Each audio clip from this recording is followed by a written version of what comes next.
We actually have to let the DOGE committee, the DOGE department, actually finish its work. What they are examining right now is inefficiency in the federal system. This is something that President Obama wanted to do when President Obama was elected president of the United States. You can believe what you want to, but those are the facts. And if you go back in time, back to 2009, then President Obama famously said that he wanted to examine efficiencies, or lack thereof, in the federal government. Elon Musk is doing the exact same thing. They're doing the same thing.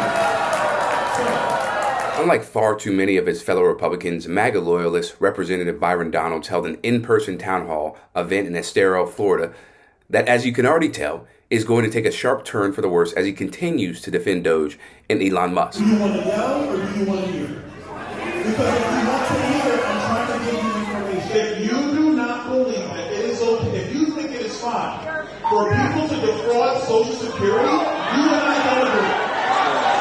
What the DOGE is doing is they are examining the records. They are providing their findings. Congress has to weigh on those findings. That's the way the process works.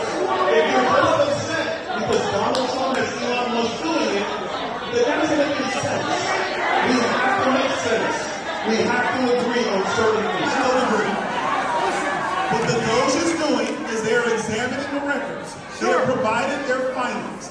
Congress has to weigh in on those. They're firing people! This works. If you're just upset because Donald Trump has Elon Musk doing it, then that doesn't make any sense. We have to make sense.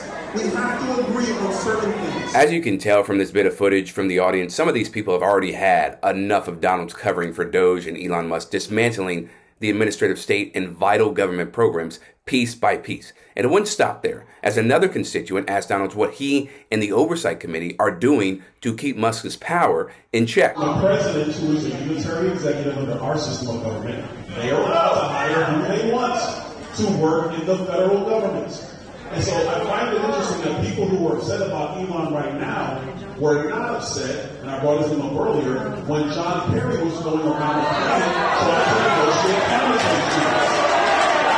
But that's what John Kerry was charged to do, and he was a private charge, which is a special employee under the Biden administration. The difference is Elon Musk is now examining federal spending in our government as it exists today. Last thing I want to tell you about. Hold on a minute. Everybody settle down. Everybody settle down. Having John Kerry as Biden's special envoy for climate is nowhere near the same as having the world's richest man in Elon Musk in charge of DOGE and gutting the federal government from the inside. Because one, John Kerry is a politician, okay? He ran for offices multiple times. So he actually has the qualifications. Elon Musk, no. The man is running Tesla. He's got all these he got all these operations that are funded by the government, right? For his little projects and Tesla. So no, they're not the same. And John Kerry also didn't buy his way into the presidency, right, to be a part of Donald Trump's staff, like Elon Musk did, okay? If John Kerry did that with Joe Biden, okay, maybe. But again, they're nowhere near the same. I think I'll tell you is, now here's where a little bit of public perception. If you examine broad-based polling on government efficiencies, it is popular with the American people. People want efficiencies getting more money. In my view, you're not being intellectually honest that you don't want to have a thorough examination of wastewater use from the federal level. You're not being intellectually honest. For those in the room who may be upset, for those in the room who may be upset about DOGE, are you going to be upset when DOGE gets to the Department of Defense? Are you going to be upset when they get to the Department of Defense? See, now this is where I find that this is not being intellectually honest. Yes, everyone wants the government to be running more efficiently, and we should take measures to do so. And of course, we have to slash funding to the defense budget, but neither of those, right, should come at the expense of social spending programs, scientific and technological research, etc. Nor should we turn over the keys to the DOD, to Elon Musk and DOGE, and just trust that they will be legitimately motivated to cut the actual waste, fraud, and abuse within the department. There seemed to be a theme, though, with a lot of the questions that we heard tonight. There was concerns about DOGE, Elon Musk involvement in the federal government. What's your reaction to seeing this up close in front from your constituents, the concern with Elon Musk fingerprints on the government? Well, what I found is a lot of the questions and even some of the back and forth was really more about fear or concern, but not facts. And so my responsibility is to bring facts to the equation. Donalds coming out of this was just as defiant as he was going into this.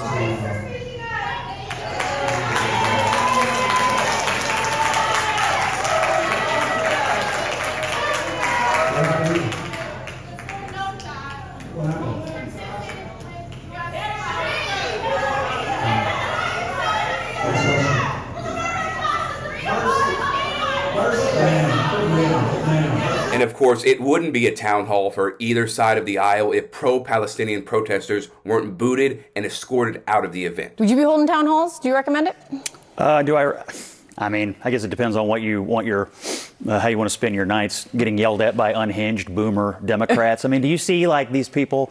And Karen said some things that were correct about people having some concern about the economy. Absolutely true. That's usually the top concern for voters. But did you hear the voter that we played?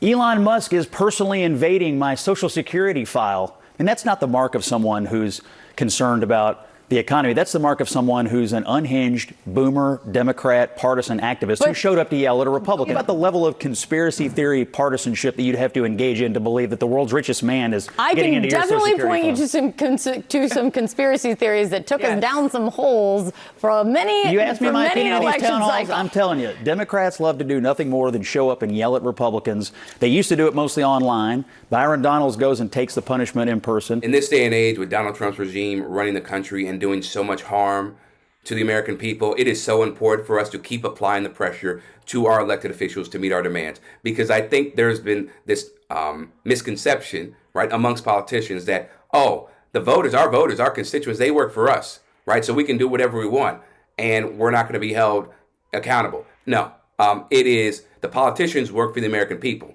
And the only way, especially in this day and age, right, that they're going to change their philosophies or, be willing to adjust some of their views when it comes to different policy matters and bills that get passed or don't get passed, is if the American people, citizens, gather up and hold them accountable and demand that they actually look out for the best interest of everyday Americans. Otherwise, you're just going to see more rampant abuse in the administration, the government, more fraud and waste from the people that are actually complaining about, we have all this waste and fraud in these different government programs. So we have to. It is imperative for us to hold our elected officials accountable and make sure they know, you work for us, not the other way around. For Rebel HQ, I'm Chris Williamson. We'll see you next time.